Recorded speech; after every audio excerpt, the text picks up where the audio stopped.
വിചാരിച്ചിട്ടോ ഒരു ഭക്ഷണത്തെയും കുറ്റം പറയരുത്. അതിന് ഉള്ളെരിഞ്ഞുണ്ടാക്കാനുള്ള പണി നമ്മൾ ഒന്ന് അരിഞ്ഞു നോക്കാത്തത് കൊണ്ടാ.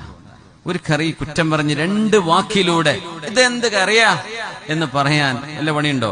ആ കറിക്ക് അവര് വെള്ളം ചൂടാക്കണം, കൈ പൊള്ളിയിട്ടുണ്ടാവും, ചിലപ്പോ കത്തി കയ്യിന് കൊണ്ടിട്ടുണ്ടാവും, ഉള്ളി വേണം, നോക്കുമ്പോൾ നല്ല ഉള്ളി ഒന്നും കിട്ടുന്നുണ്ടാവില്ല, അയൽപക്കത്ത് തൽക്കാലം ഒന്ന് വടക്കല്ലല്ലോ എന്താ പറയാ അവരൊന്ന് വായ്പക്ക് വാങ്ങിയിട്ടുണ്ടാവും. ഇങ്ങനെയൊക്കെ എന്തൊക്കെ കഷ്ടം. അതിൻ്റെ അടുത്ത് കുട്ടി കരഞ്ഞ് അപ്പോഴേക്ക് കുട്ടിയുടെ ഡയാപ്പർ പാമ്പേഴ്സ് മാറ്റി കൊടുക്കാൻ അപ്പോഴേക്കും ഒരാൾ ബെല്ലടിച്ചതാന്ന് റെസിപ്റ്റ് വന്നിട്ട് ഇവരെ ഇതിന്റെ ഇടയിലാണ് വരുന്നുണ്ട്. അപ്പൊ ഇച്ചിരി ഉപ്പിട്ടോ ഓർമ്മല്ലാണ്ട് ഇച്ചിരി പേരിട്ട് പോയിട്ടുണ്ടാവും.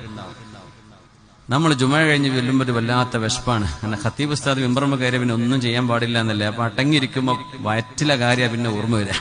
അതാണ് ജുമഅ കഴിഞ്ഞാൽ വല്ലാത്ത, വേറൊന്നും ചിന്തിക്കാനില്ലല്ലോ, അടങ്ങിയിരിക്കണ്ടേ, ഫോൺ നോക്കാൻ പാടില്ല. ഖത്തീബ് ഉസ്താദ് മിമ്പറുമ്മ ഖുത്ബ ഓതുമ്പോ ഖുർആൻ ഓതാൻ വരെ പാടില്ല, ദിക്റെല്ലാം വരെ പാടില്ല എന്നാണ്. അൻസിതു ഉണ്ടാതിരുന്ന് കേൾക്കണം.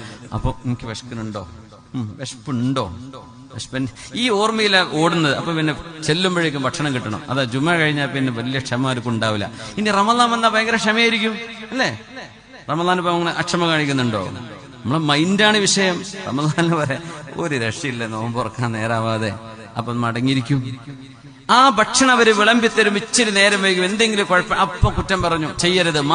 റസൂലുള്ളാഹി സ്വല്ലല്ലാഹു അലൈഹി വസല്ലം തുആമൻ ഖത്തു. ഭക്ഷണം നമ്മുടെ മനസ്സിനെ ആകർഷിക്കുന്ന ഒരു സംഗതിയാണ്. നല്ല റെസ്റ്റോറന്റുകൾക്ക് ഒരു ഡെക്കറേഷനും പരസ്യം വേണ്ട, ആൾക്കാർ അങ്ങോട്ട് ഓടിയെത്തും. ചിലപ്പോൾ പൊട്ടിപ്പൊളിഞ്ഞ ബെഞ്ചൊക്കെ ആയിരിക്കും, എന്നാലും എന്താ തിരക്ക് എന്ന് പറയും. ഇപ്പുറത്ത് ലക്ഷറി ആയിട്ട് ഏസിട്ട് വെച്ചിട്ട് ഒരു മനുഷ്യൻ കയറുന്നുണ്ടാവില്ല. എന്തേ? ഭക്ഷണം സ്വാദില്ല എന്ന് പറയും അല്ലേ? ഭക്ഷണം മനസ്സിനെ ആകർഷിക്കുന്ന ഒരു സംഗതിയാണ്. നല്ല ഭക്ഷണം ഉണ്ടാക്കുന്ന വീട്, ആ വീട്ടുകാര്, ആ നാട്ടുകാര്, അവരോടൊക്കെ വല്ലാത്തൊരു ഇഷ്ടം തോന്നും അല്ലേ? ഇപ്പൊ ടയറൊക്കെ എല്ലാം ഉണ്ടാക്കുന്നത്,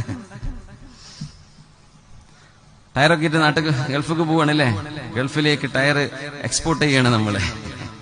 MRFന്റെ ടയറല്ല, നമ്മുടെ തൊട്ടിൽപ്പാലത്തെ കുറ്റ്യാടിയിൽ ടയർ. അൽഹംദുലില്ലാഹ്.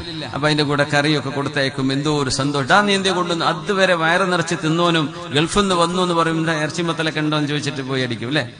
അതൊരു ഇഷ്ടമാണ്. ഭക്ഷണം എന്നത് നമ്മുടെ ഒരു വികാരമാണ്, നമ്മുടെ അതൊരു രസമാണ് അല്ലെ? അൽഹംദുലില്ലാഹ്.